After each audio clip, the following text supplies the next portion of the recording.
后剩一点点，每天进步一点点。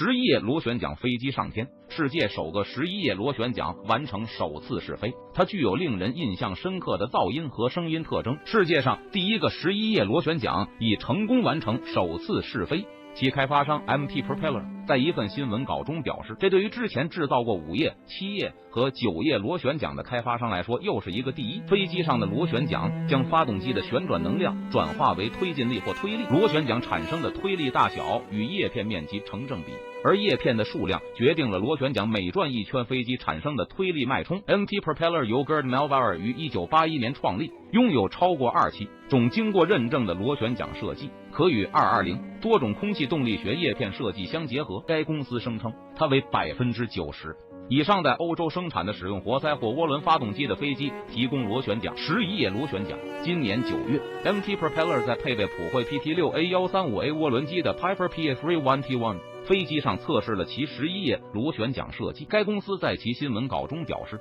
第一架飞机以令人印象深刻的噪音和声音特征声控。视频可以在这里看到，小型双引擎飞机腾空而起，仿佛一架双引擎喷气式飞机起飞。螺旋桨设计团队观察到，与同一家公司生产的5页螺旋桨相比，新型螺旋桨的静态推力增加了15%。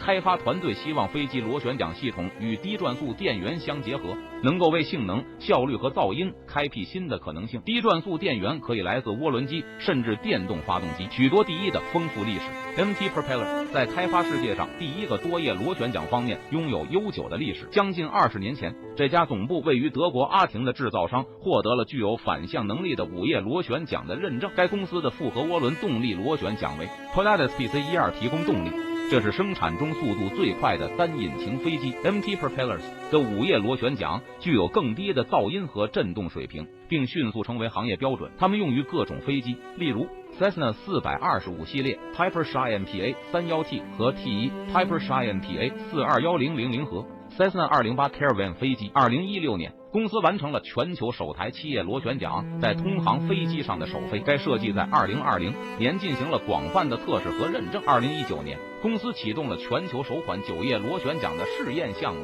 有望在未来研发低噪音、高性能的飞机。与喷气发动机相比，该飞机还有望节省燃料消耗。凭借如此丰富的世界第一历史， MT Propeller 的11页螺旋桨有望取得令人瞩目的成果。